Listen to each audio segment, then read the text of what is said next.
ito ay rated SPG. Striktong patnubay at gabay ng magulang ang kailangan. Maaaring may masiselang tema, lengguwahe, karahasan, sexual, horror o droga na hindi angkop sa mga bata. Lumabas na ang original video ng CCTV. Galit na galit si RJ dahil si Morgana pala ang tunay na nag-inject ng insulin kay Carlos. Sasabihin ni RJ ang lahat ito kay Zoe para sila naman ang mag-away. Abangan natin sa abot kamay na pangarap. Pinaglalaban ni RJ na inosente si Annalyn. Sigurado siya na walang kasalanan ng anak niya. Kaya nakipagkita siya sa expert para ma-recover nila ang original video na sinira ni na Morgana. Sinabi ni Richie na mare-recover niya ang video kung bibigyan lang siya ng access.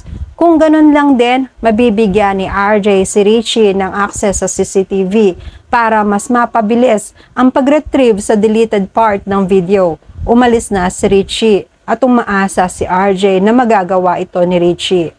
Sa kabilang banda, nakikiusap si Lynette kina Zoe at Morgana na wag nang idemanda si Annalyn. Kung ano man ang nakita sa CCTV, sigurado si Lynette na walang ginawang masama ang anak niya. Pero alang-alang sa anak niya, nakikiusap si Lynette na gagawin niya ang lahat para lang hindi makasuhan si Annalyn. Hinawakan ni Annalyn si Lynette. Pinipigilan ni Annalyn ang nanay sa gagawin ito. Pero inalis ni Lynette ang pagkakahawak sa kanya ng anak. Hayaan siya na gawin ni Lynette ang ipapagawa sa kanya. Napapangiti si Morgana. Nagkatinginan sila ni Zoe. Nakaisip ng ideya si Morgana. Sinabi niya kay Lynette na lumuhod kay Zoe at humingi ng tawad. Nag-aalangan si Lynette. Napapaisip pa siya. Ayaw ni Annalyn na gawin ito ni Lynette. Tinatawag niya ang nanay pero parang walang naririnig si Lynette. Sigurado na siya sa gagawin niya. May katagalan ang pag-iisip ni Lynette. Kaya tinanong siya ni Morgana kung sigurado na ba siya at gagawin na ba ito. Dahil kung hindi, itutuloy nila ang habla laban kay Annalyn. Umiiyak si Lynette. Unti-unti ay lumuhod siya at humingi siya ng tawad kay Zoe. Tuluyang umiyak si Annalyn sa ginawa ng nanay niya. Nahabag siya dahil ibinaba ni Lynette ang sarili para lang kay Annalyn. Pinatayo ni Annalyn ang nanay, niyakap at nag-iyakan sila. Nakangiti si Morgana. Sinabi niya na may isa pa silang dapat makausap bago nila iurong ang demanda. Nagalit si Lynette. Wala kang isang salita, Morgana. Sinabi mo na lumuhod lang ako at iuurong mo na ang demanda.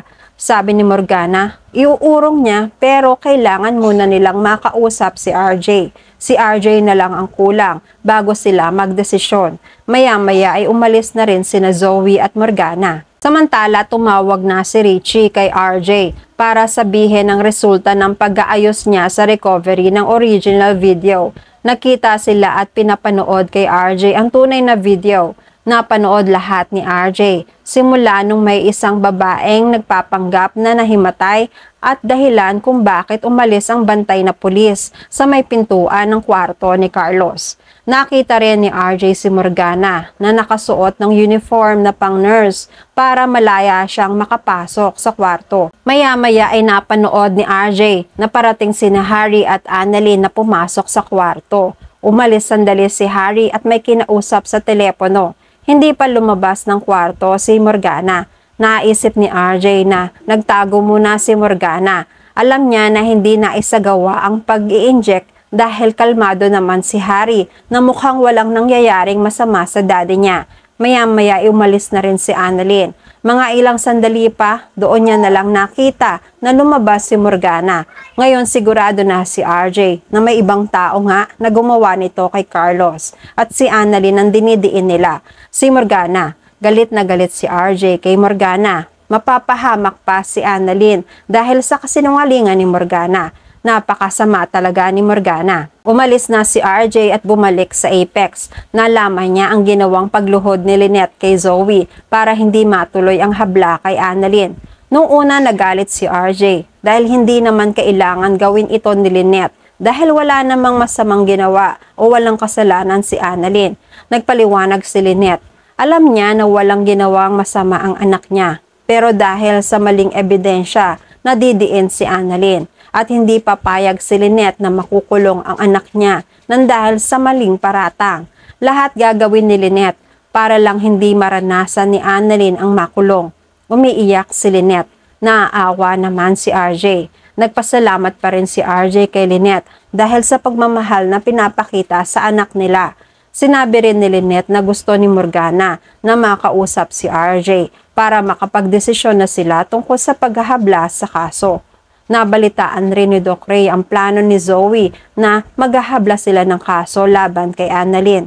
Tinanong niya si RJ kung totoo ba ito at kung nakausap na ba nila si Zoe. Sumagot si RJ. Tama ang narinig na balita ni Ray, pero hindi sila papayag na basta na lang nila makasuhan o matanggalan ng lisensya si Annalyn dahil sigurado si RJ na walang kasalanan si Annalyn.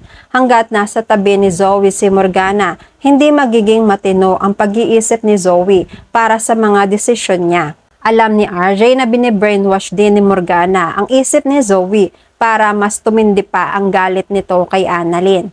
Samantala, nag-uusap naman sina Zoe at Morgana. Masayang-masaya si Morgana dahil nauto nila si Lynette. Pero hindi ito sapat kay Zoe. Gusto niya pa rin na makulong si Annalyn. Pero sinabi ni Morgana na gagawin nilang alas ang pangyayari para mahawakan nila sa leeg sina RJ, Lynette at Annalyn. Nang sa ganun, susunod silang lahat sa kanila. Sa oras na gusto na nilang lumuhod para sa ikaliligtas ni Annalyn, ito ang tamang panahon para mas mapabilis ang pagiging sunod-sunuran ng mga tanyag sa kanila. Pumayag si Zoe na iatras ang demanda, pero ang hihingiin nilang kapalit ay ang pagbabalik ni Zoe sa Apex sa mas mataas na posisyon at pagbibigay sa kanya ng shares. Maya-maya ay dumating na nga si RJ. Tinanong ni RJ kung ano ang dahilan kung bakit gusto nilang makausap si RJ. Sinabi ni Zoe na iaatras na niya ang demanda, pero para kay RJ, hindi ito gagawin ni Zoe nang walang hinihinging kapalit. Kaya diretso si RJ sa pagtatanong kung ano ang kapalit ng kalayaan ni Annalyn. Sinabi ni Morgana ang plano nila ni Zoe. Ang kapalit ng pag-atras ng kaso ay ang makabalik si Zoe sa Apex sa mas mataas na posisyon at mabigyan si Zoe ng shares. Nanlisik ang mga mata ni RJ. Dito na niya ipagtatapat ang totoo. Ang sabi niya, akala niyo ba papayag ako sa kondisyon niyo? Hindi niyo ako maiisahan. Hindi niyo ako mahahawakan sa leeg dahil hawak ko na ang katotohanan. Nasa akin na ang original video. Alam kong ikaw, Morgana, ang nag-inject ng insulin kay Carlos. Ikaw ang gustong mamatay si Carlos at hindi si Annalyn. Nabigla si Zoe.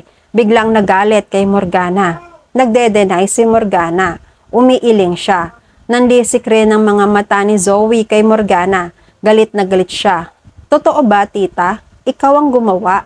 Sabi ni Morgana. Hindi totoo ang sinasabi ni RJ. Nakita naman nila sa video na si Annalyn ang may gawa nun kay Carlos. Sumigaw si RJ. Huwag kang sinungaling, Morgana. Kaya Zoe, siguraduhin mong ang makakasama mo ay hindi isang traidor.